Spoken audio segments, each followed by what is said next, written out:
have you gotten to the point, and maybe it's, we all have our journeys, but I find that there's gain in the pain and there's a blessing in the suffering.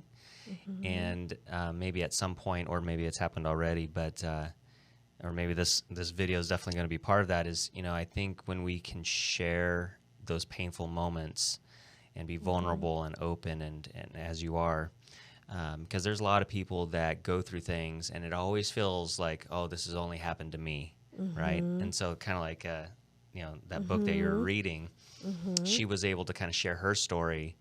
Do you have any plans or thoughts of writing a book, perhaps, now that you're a professional journaler? And would you share that story? That is funny that you've mentioned that, because yes, I have. In fact, I talked to my therapist about it, and in the process of talking to my family members to see how they feel about it.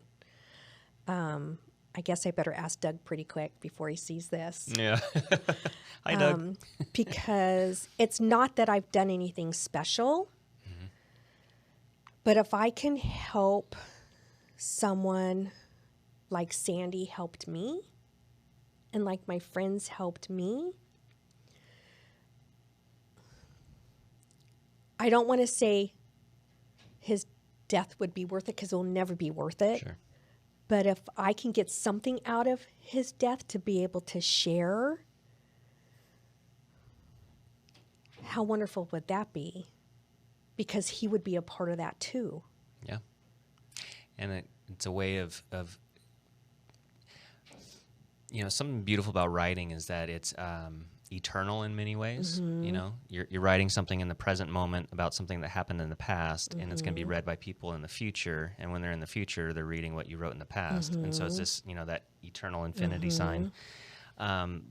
But being able to share his story and his character and just the family dynamic with Doug and all that kind of stuff, I mean, what a beautiful treasure out of something so painful. There's a lot of light and blessing in that. Yeah. CJ, I always knew that CJ was loved by a lot of people. He had a lot of friends, but I never knew to what extent until his service.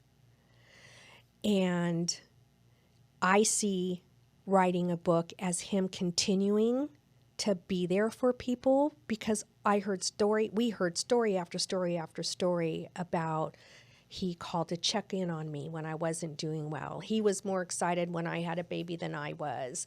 I don't know where he found the time, but he stopped by. I mean, there was story after story after story about how he made people feel and how much he helped people when they were going through tough times. So if I could keep him going and doing the same thing through his story, I just think that would be a beautiful thing. Yeah, absolutely. Yeah. It's a treasure to pass on. For sure. And so I'm looking forward to reading your book. No pressure. Thank you.